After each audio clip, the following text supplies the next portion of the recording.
Hello, friends. It's Michael Parker, and welcome back. The next evolution of the internet, from Web 2.0 doom scrolling to a more holistic and organic environment, is being birthed as we speak. My guest this week is a film producer, a passionate technologist, and the CEO of his new platform offering called Oomph, which will be out in beta this summer. Cristian Bettler, aka Cristiano, which is how I know him, is a man on a mission to raise consciousness both in the film and new media world. He is the co-producer on a new award-winning documentary, Common Ground, starring Woody Harrelson and Jason Momoa, and it is a follow-up to Kiss the Ground, which he was an associate producer on. We began our discussion this week by speaking about how his experiences in the film industry inspired his interest in changing the architecture of the digital realm of the internet. Hello, friends. It's Michael Parker, and we are back on Michael Parker Media today. And as I mentioned in the intro, my guest today is Cristiano Bettler. He is coming to us from, where are you coming from today? Ojai, California. Beautiful Ojai. I hear it is the Shangri-La of California. Is that true? I would say so. It's definitely a jewel in the California oasis, which already California is an oasis, but this is kind of like the cherry on top of the cake. Well, Cristiano, I met you, I think, in 2016. And it's interesting because I want you to tell the audience a little bit about yourself. But what I remember, when I met you in 2016, you were very much involved in the production, marketing, and distribution of documentary films. And I think most people would look at you and say, wow, Cristiano is kind of living the dream in this very competitive space of the film industry. And I know that you're a conscientious guy. What was it that made you change lanes to go from the film industry into new media / internet, Web 3.0 that we are in now? Yeah. First of all, I think that I've always been, from the beginning, I feel like my sweet spot has been in the space where entertainment, the arts, and technology, and maybe even spirituality converge. So that's always been my fascination, right? And from my experience with the production and distribution of films, something that kept coming at me as we try to put out these valuable films and documentaries that the whole world, in our opinion, should see, because they brought great ideas. They packed a good punch in them, right? That's why we picked up these movies and we bet on these movies to distribute, right? And what I've noticed is that a lot of the quality stuff somehow got lost in the noise. And as you know, the world of distribution really is, the game of distribution is really defined by, at the end of the day, how much marketing dollars, how much P&A you put into them, right? So I've always was thinking about a way how to optimize for the good stuff to make it through the noisy landscape, and for people to find the right piece of entertainment at the right time. In my experience, my feeling always has been that good films, good art in general, is like a gift. When we receive that gift and it hits us in this visceral way, we're so grateful for it, right? And it's almost like a gift that keeps on giving, because we're deeply influenced by the culture and entertainment that we consume. So if entertainment and art and high caliber culture is a gift, how come is it being distributed in, under, let's just say, under a system that is trying to sell it to you, that is trying to market it to you? How come there isn't a way where the right gift arrives to the right person at the right time? Well, that's an interesting thought. And I don't want to speak for you, but for me, I feel like I am a spiritual capitalist. I I like to make money, and I don't see a problem with that. But at the same time, it is not the only thing that drives me, and I don't think that it's the only thing that drives you. So I think I follow you. But what made you say, "All right, I think I will gravitate over here to the internet"? What made you finally make that break between the two? Because you were, and you may still be doing some film work. I don't know, but you have moved largely into rebuilding the digital architecture of the internet. So that's a pretty big decision to make in Mhm. one's life. You're a family man. You moved your family to pursue this objective. Talk about that. Mm. Yeah, so I'll tell you a funny story. When I used to, when my full job was to film and market films, part of that job was, of course, to approach studio and network executives to pick up the film, right? Whether it's for Yeah. theatrical distribution, whether it's for streaming rights. So obviously a big part of the job was to sell the movies and for executives to pick up the title, right? HBO, Netflix. We did a lot of foreign distribution, so Canal Plus, RTL in Germany.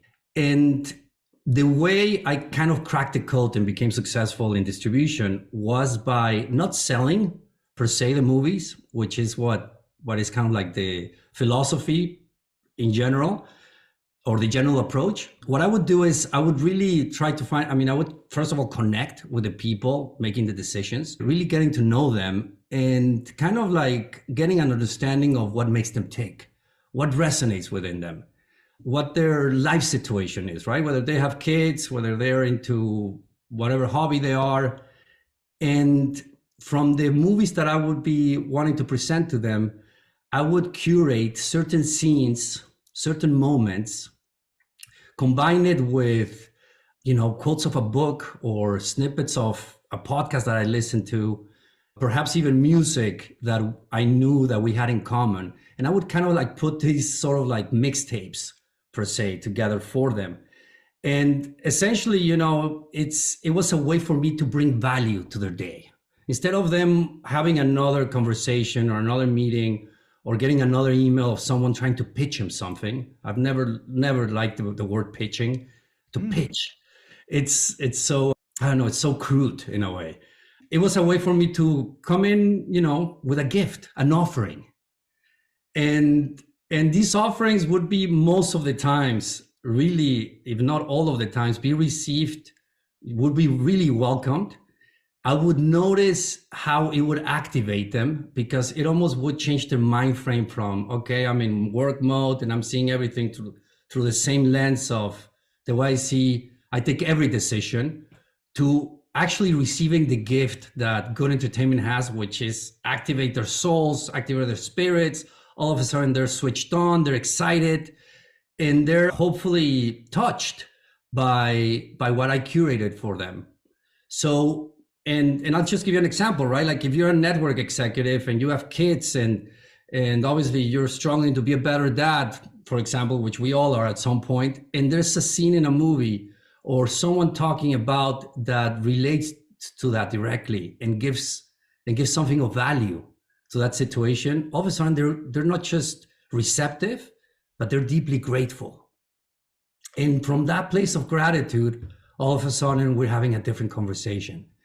We are sharing value, we're sharing insights, we're imagining, a different case scenario of how these movies can make a big difference for a segment of their audience. And all of a sudden we're in business, right? Hmm. So from that idea is that's kind of like the idea of how, which is this project that I'm working on the online space, to reshape the online space. It was created. It really came from this experience of like, how come we don't have a way, or the internet is not optimized to share value, to share wisdom bombs per se, to curate of all the content out there, the best of the best snippets, the best moments, and deliver them to the right person at the right time. I understand that. I read your technical summary. We're going to talk quite a bit about as we get later in Mm. the program. One other thing I want to share with the audience before we move on to these ideas about the internet, the ups and the downs, the good and the bad, is people can hear your beautiful accent. Tell us a little bit about where you're from as well, and just bring that to us for a second as well before we move on. Absolutely. So I was born and grew up in Mexico City. Mm-hmm. My father is from Switzerland, and my mom is from Jalisco, Mexico. And yeah, I grew up between those two cultures, which couldn't be most opposing to each other. It's definitely, I grew up in a world of two extremes. So I think from an early age, I was always I was always playing the role of the bridge between two opposing cultures.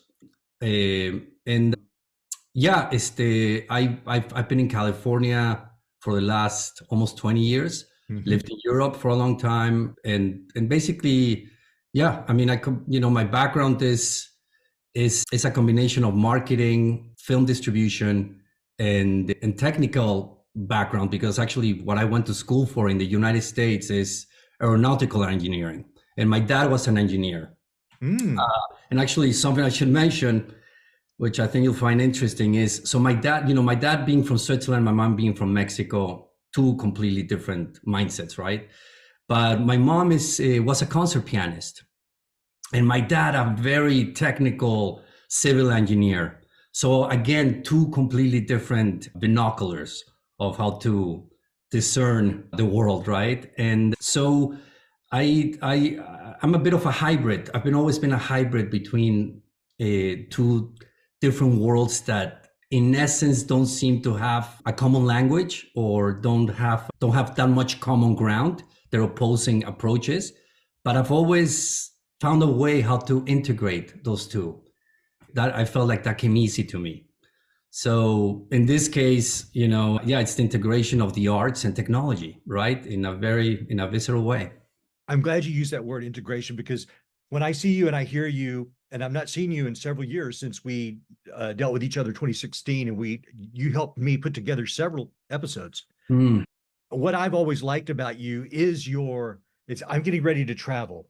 And as I've traveled abroad in the last several years, I've realized within myself that I am a bit of a nomad internally.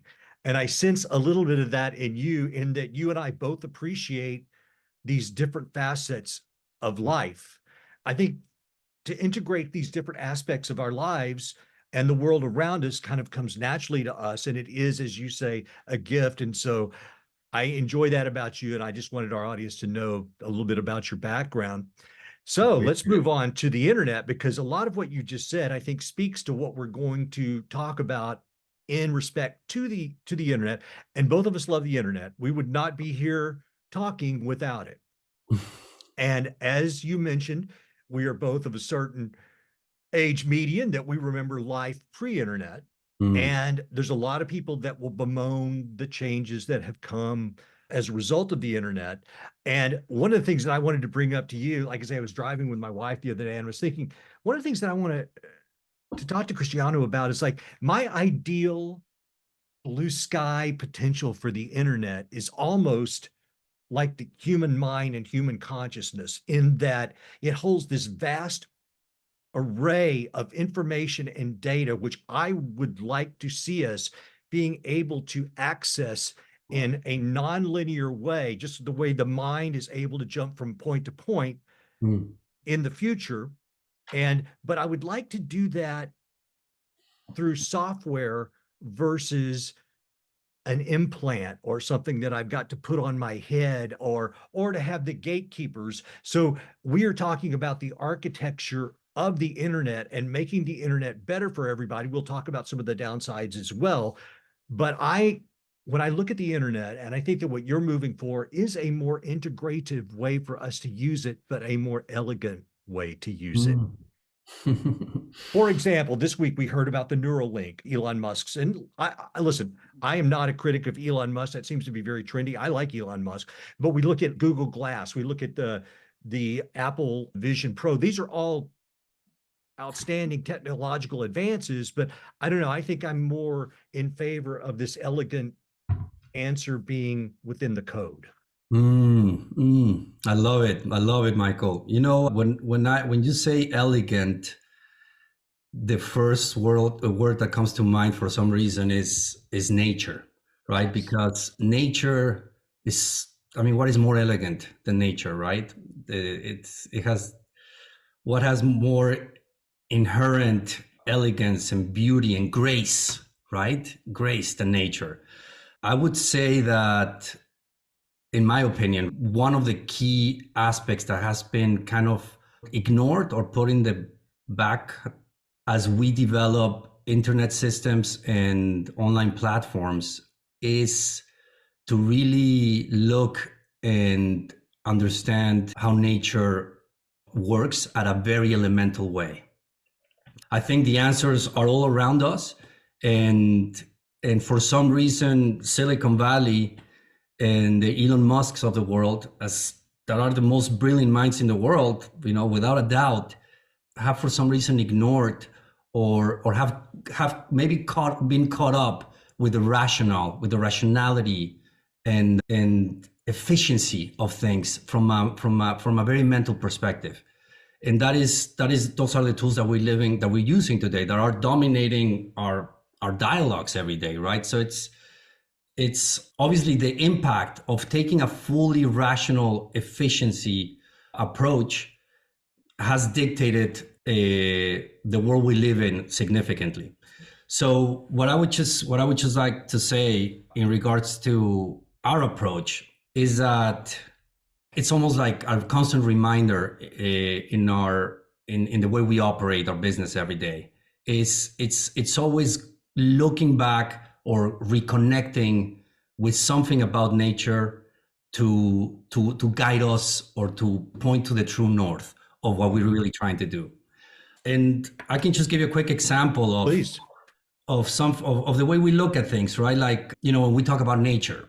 I mean, I'm a surfer at heart. I've always had a deep connection to the ocean, and I've always been fascinated how just spending, half hour at the ocean surfing, even paddling up to the lineup, the effect and the shift of mindset that happens, how the elements affect you and realign you and just shifts your perspective, right? Or your focus. So surfing for me is always a great analogy because we call it surfing the web. And when I look the online space and the way we interact with it, with endless scrolling and fragmented things flying here and there, with, in Spanish we say sin ton ni son, which means without rhythm or without reason of being there, so to speak, just things popping left and right without any harmonic sense.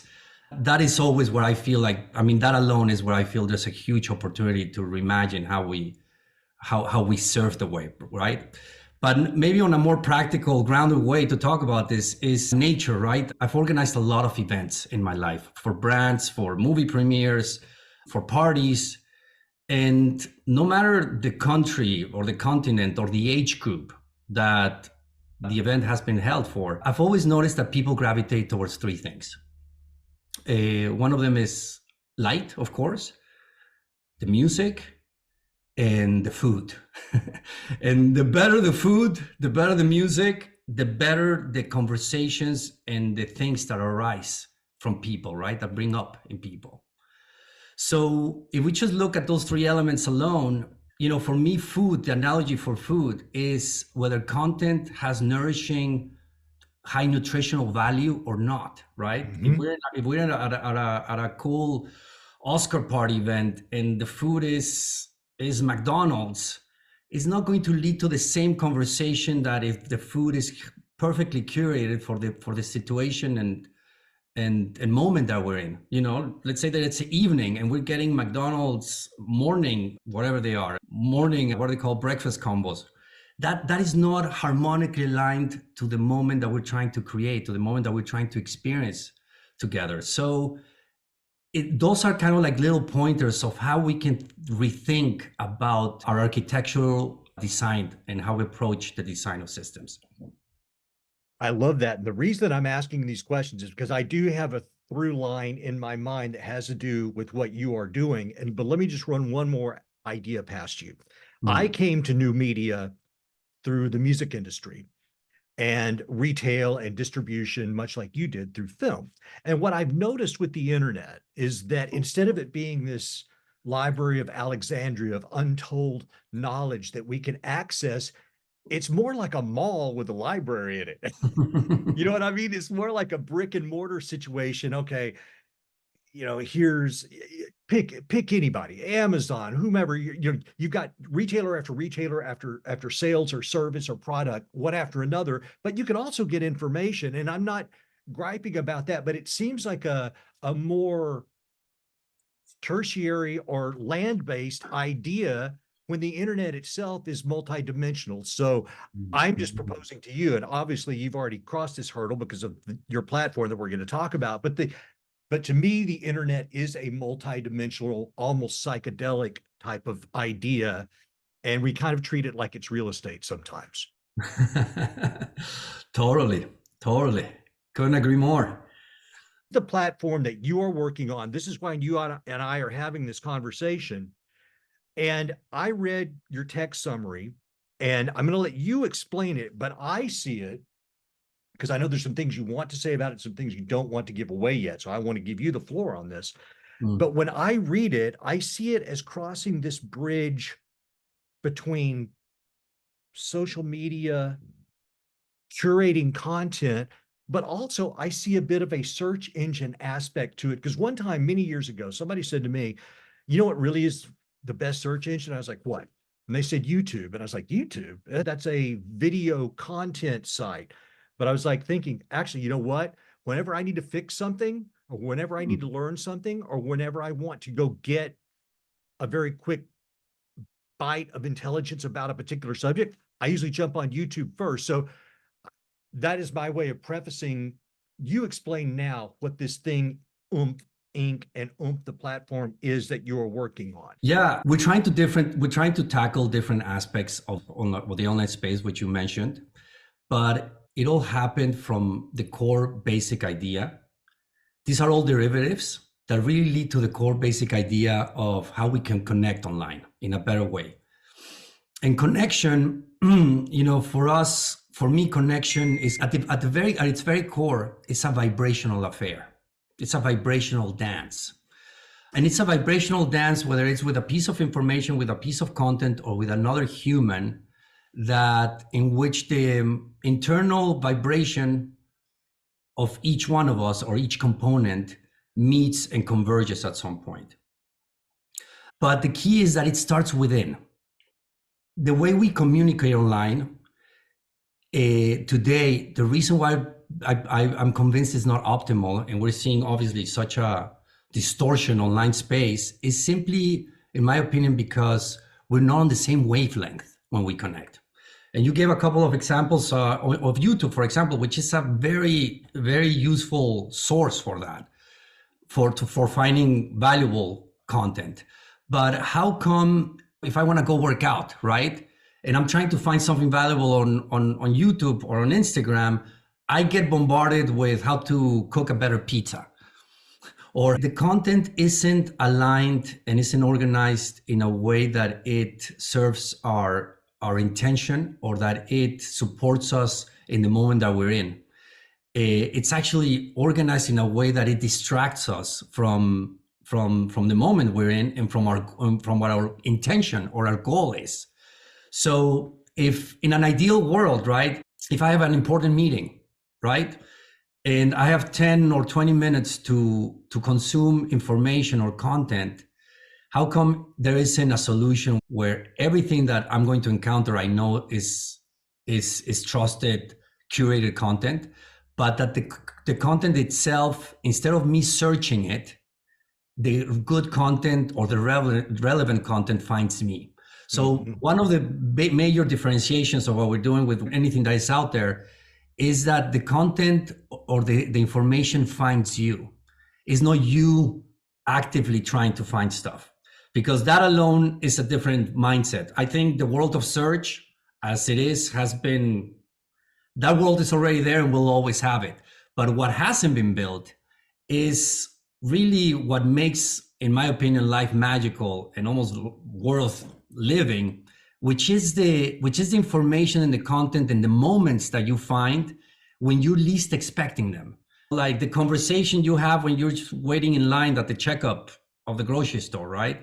What you overhear someone say when you're working out at the gym, and that's exactly the snippet that you needed, or the idea that points in the right direction of a problem you were trying to solve. And so the world of information that finds us harmonically in resonance with our being and our inner vibration, that is an area that has been completely ignored so far. And that's where I think that's what gets me excited, and where I think we have cracked the code, so to speak, to offer that to the world. And go ahead. Well, I was just going to say, Cristiano, what you're describing, I think some people might be watching this right now and say, well, that sounds amazing. How does that work? Because what they're used to is these companies harvesting all of our data and then just hitting us with this barrage of information that they think that we are interested in, sometimes accurately, sometimes not, but certainly not necessarily holistic or uplifting. It's just like, here's the new desk chair that you were just talking to your wife about earlier in the evening, and it's all over your social media and everything else. But it's more, I think, this integrative system between the human and the internet that they are using. This is the moment that I'm feeling. This is the moment that I wish to express. How do I just find that content that I want to fit this moment or to take me higher without having to search through 2 or 3 pages of whatever platform I'm on? Right. Yeah, I think what defines the internet and what you're describing is what now we're calling as echo chambers. Echo chambers. Yep. Excuse my pronunciation.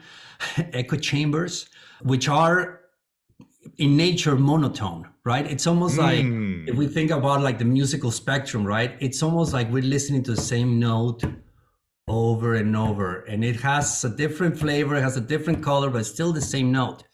And echo chambers have trapped individuals, or have trapped the audience, to think that they're getting more of what they want, but the feeling inside is kind of like weird, because they feel trapped, and they're really not getting that feeling or that activation that I like to call it activation, because good content should activate you. They're getting more numb and more narrowed in the things that they're experiencing. So if I love playing golf, which I do, I don't want to just continuously getting more stuff related to golf or just more golf clips.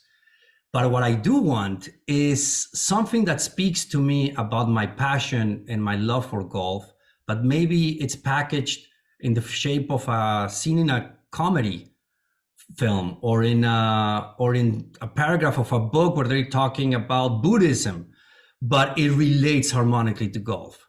Or, I mean, the examples are endless. But the key here is, we want diverse notes. We want diverse chords in music that lead to grand musical moments that are fresh, nourishing, and surprising.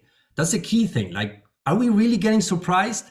We're so obsessed or so automated that we get what we expect. And when we get what we expect, I wonder if we're truly alive.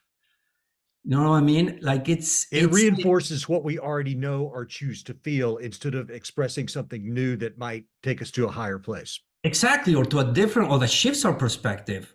Because I think one of the core roles of information, if we think about it, is to expand our perspective, to open new gateways for us to look for whatever it is we're looking for that we were not looking for, right? It's expansive versus narrowing. And what I see today is a very flashy Vegas type of slot machine consciousness, versus the things that truly make us be human in a wholesome way. So, Cristiano, yeah, I get it. So now my audience is going to they're asking me, okay, Michael, Cristiano, how does that work then? We think that we understand what you're expressing, but how does that work, which is your product? And here again, I don't know how much you could say, but how does that work to me, the user? What does this mean? Is this a search engine? Is it a social media thing? What is this? How would it work? Yeah, it's a hybrid. The way I like to describe it is that it's a hybrid between the old system and the new system. The old system was there was only a certain amount of channels and choices, right? And you were fed what whoever decided that you were going to be fed. And now we live in this world where you're the king and you're the one that chooses in an all-you-can-eat buffet situation. So the responsibility is on you. So what we created is a hybrid where this trusted source of content and information, a stream of content and information where different content snippets find you. Mm-hmm. So you don't have to be constantly making decisions, but you're able to adjust, kind of like when you're navigating at sea and you have a rudder, you're kind of able to, with a rudder, redirect and realign exactly to where you're discovering that you want to be heading. But it's always an unknown experience. It's always a fresh experience, right?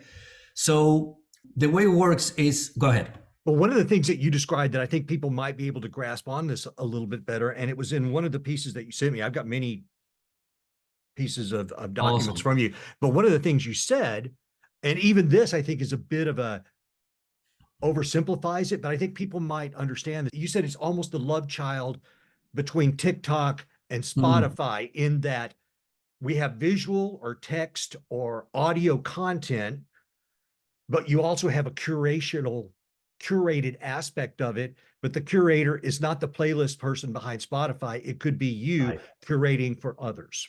Correct. That is correct. And the key aspect of that is different from any other platform is that the content itself is generated by the value that any user in the community discovers, that we call them Oomph bites. Essentially, it's all driven by it's all content that is defined by moments in long form content that have this inherent quality of being of tremendous value, of tremendous insight. We call them wisdom bombs or insight bombs, things that we think other people will truly benefit from experiencing or encountering. And so the way these snippets of content are delivered to in this kind of like conscious stream to the user is allowed to not just experience the gold or the pearls from long form content, but then it's a gateway, sort of like an internet TV guide experience for them to experience the full length content or to guide them to the platform where that full length content will exist. Let me follow that up with, this is a really big idea, and some people may still be trying to sort it out. But again, earlier in the show, I said that one of my feelings about the internet is that it's almost has a psychedelic aspect of it, which brings me to your chief technological officer, John Schul. And you made a really interesting comment about him in it was an Ojai magazine article that was about you. And I've had John on Antidote before, and we've had conversations. These are big ideas. And some people had said to you, well, and listen, I'm a guy of age, so I'm not pointing any fingers. But people had said to you, well, he's too old to be a chief technological officer in this game. You had a response to that I thought was really on point. Can you say, do you remember this article and what you said about it? Yeah. I mean, essentially, when there's such a responsibility, I think, with building these platforms that we're doing for future generations, that it is my belief that we want the people to be driving the boat, to have the most life experience and knowledge and hopefully wisdom that we can get, right? So, Silicon Valley, again, is defined by younger folks that have a great brain and great heads, but maybe they don't have the life wisdom or life experience of what truly becomes meaningful and valuable in the long run. So I was very fortunate to encounter John a few years back because of his experience, obviously developing highly advanced computer systems and computer networks, but his life passion, which always has been the ancient wisdom, the esoteric, the type of books that almost takes decades, if not a lifetime, to really digest the true value that exists in there. So having John has been a great true north for us to build this the architecture of Oomph in a way that is harmonically aligned to not just to the best idea that came up last week, but to core ideas that we've had millennia to Ponder. to ponder on, exactly, and to realize that, yeah. Well, something that I like about this, and another quote that I read about you that I really love, because I feel this is like consciousness is not a dirty word. This is not some crystal rubbing, tree hugging, rainbow pseudo religion. We're just talking about being conscious of the tools that we create, not only for the present, but for the future. And how Mm, can that help us? Because we talk about terms like doom scrolling and the issues that the internet has posed for our youth, and where young people will compare themselves to perhaps celebrities or people of certain body types or whatever. So right. I like the fact that you guys are being cognizant of this aspect of like, well, wait a minute, we could build into this platform something that accentuates our humanity and does not diminish it. 100%, 100%, Michael. I feel like we're just scratching the surface of really what's possible if we know not just where to look at, but where to listen to, where ancient wisdom lies. And obviously, it's not just us that are doing it. We see that in every industry now, right? It's almost becoming now fashionable, and it's definitely in vogue of It's everyone about time. quoting, oh yeah, the ancient wisdom, the ancient tribes. And it doesn't mean, as you said, doesn't mean at all like we all have to move back to living in caves No. and forget about everything that we have advanced and discovered. But it does have to do with remembering remembering who we What are, got us here? what got us here. Yeah, and that's a big conversation alone right there, because I'll just mention this from studying history. It's clear if we study history how, especially in the last, let's just say 500 years, how the notion of what it means to be human completely started. It used to be that human and the world of the dead and the world of the spirit and the world of the ancestors were deeply intertwined.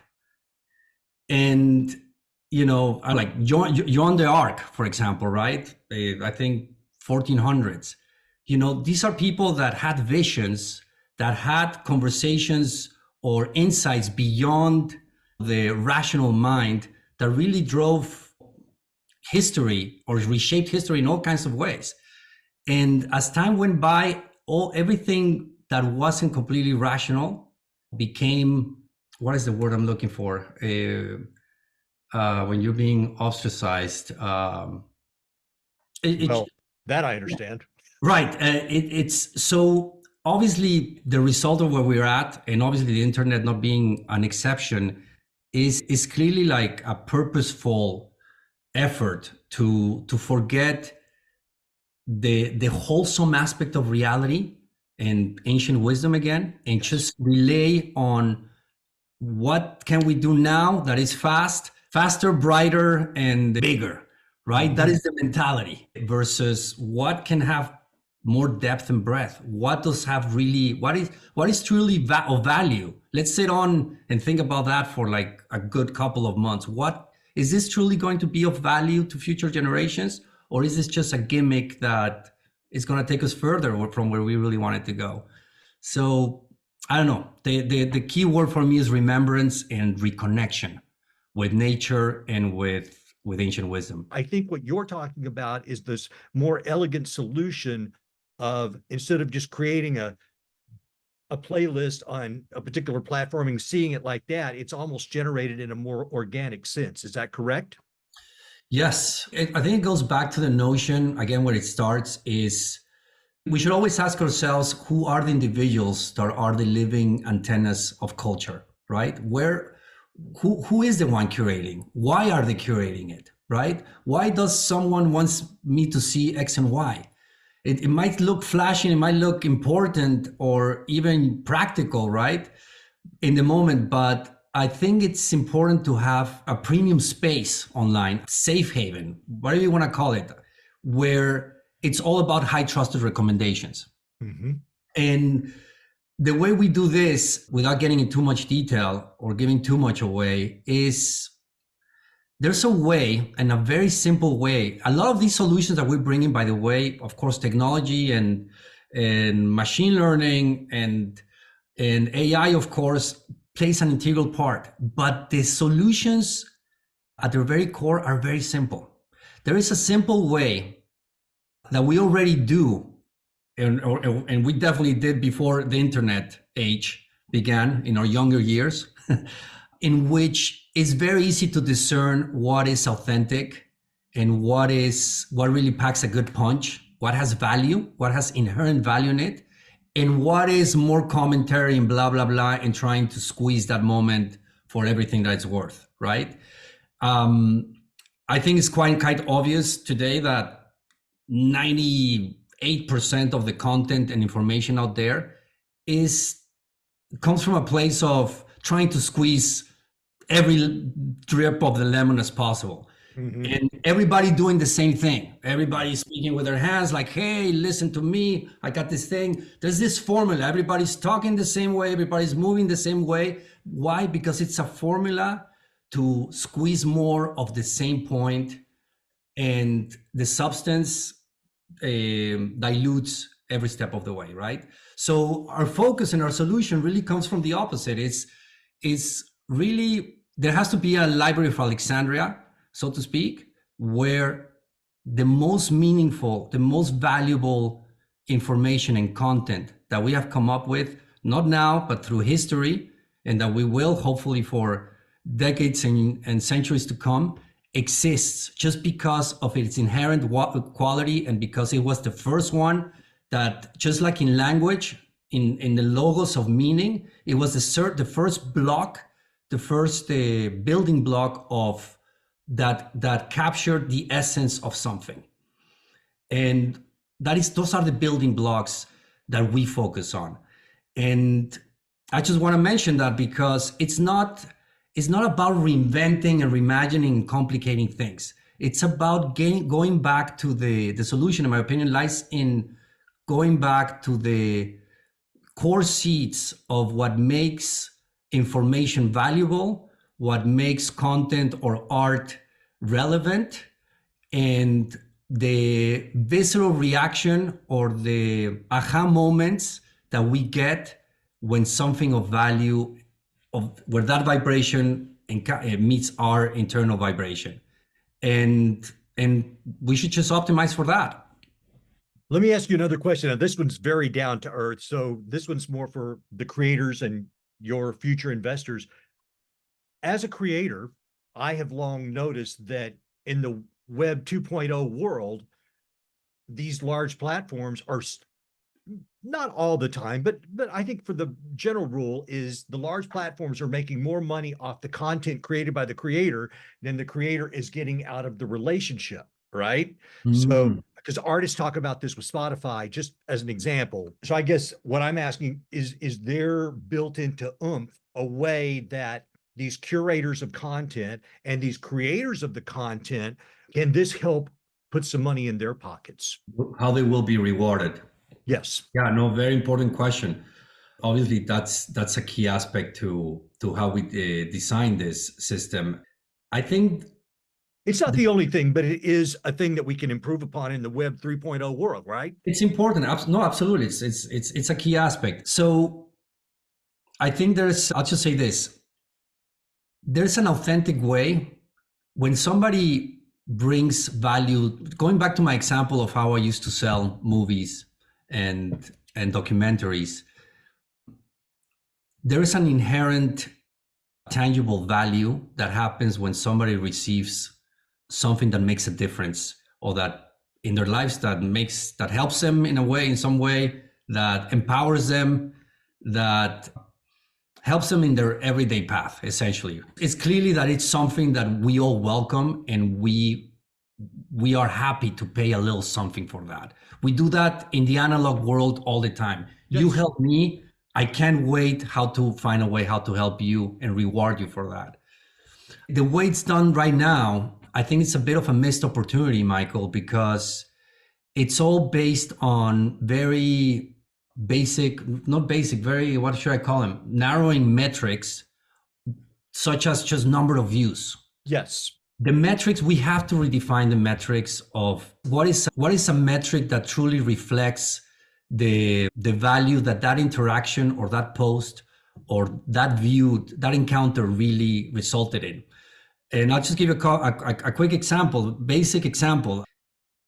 And this is a huge topic, Michael, because it goes back, and this is completely relevant to you and your work, is that quality content is extremely undervalued. And we haven't optimized how to extract, so to speak, the value of that. If you say something on your podcast that me as an audience gives me the idea or gives me the momentum to, let's say, book a trip to Iceland, because what you were talking about was so, you hit a note that made me, in my own musical journey, as a metaphor, made me wanna book a trip to Iceland. You should have a small percentage of that transaction in a way, right? That's a very basic, that's a very simple example. I understand. But in a more sophisticated way is if I'm listening to a podcast or I'm watching a series on Netflix, and there's a scene or a moment in that film that gave me huge clarity on something that I've been struggling with. Let's say being a better parent. And it's an aha moment because that scene, the way that person phrased that moment is captured the essence. And we're talking about essence, capturing the essence of the logos. That gave me the building block to realize something that I wanted to realize, and that helped me out. So now that snippet, the question is, where it gets exciting for me is, how does that snippet travel to as many people as possible at the right time, so that they don't receive that snippet when they're about to go to bed and now they're thinking about this crazy idea that doesn't help them to go to bed, and they're about to fall asleep. Exactly. How to receive it at the right moment. And then more importantly, what do they do with that snippet to share it or to expand the meaning of that snippet so that it becomes a thread of conversation and it grows, it evolves, it expands. So essentially the way it works in our platform, just as a little clue, is we don't measure, and we're not just emphasizing on number of views. We're more interested in how many times that snippet has been, let's say, co-created with or put in new contexts. And we have a way how to measure the value or the impact that value-driven snippet brings to a user. Mm. And the rewards, the financial reward, to say something, it's just if you have value, if your content packs a good punch, you won't have to worry about marketing or amplifying your voice. You should be able just to focus on what you do and authentically bring stuff that was worth talking about or mentioning, and automatically those snippets will find their audience, and automatically you shall be rewarded for that. Tell people how they can find out more about you, how they can find out more about Oomph, and when do you foresee the launch of this platform? Yeah, we're working hard at the moment. We should have a beta version by the summer. You can always find us on oomph.tv. I'm not on social media, okay. But I'm on LinkedIn, and yeah, just the easiest way to find us is at oomph.tv. Okay, well, Cristiano, I appreciate you coming on here today. And to me, what you're building right now pushes, at least in my mind, pushes us closer to this realization of a Web 3.0 type of interactive thing. And I can't wait to see Oomph when it launches. Thank you so much, Michael. Me too. We'll definitely be interacting on that virtual space very soon. All right, Cristiano, thank you so much. Give my regards to John. Thank you for coming on today. Ladies and gentlemen, if you enjoy what we're doing here on Michael Parker Media, please share this content with your friends, with your family, on social media. Give us a like, a thumbs up, all those arcane things that we're still doing in this Web 2.0 world that Cristiano is trying to fix. But it does mean the world to me. Ladies and gentlemen, thank you so much for listening. Thank you, Cristiano, for being on here. Ladies and Thank gentlemen, you. keep your heart and your mind open. Until next time. Peace. Ajo.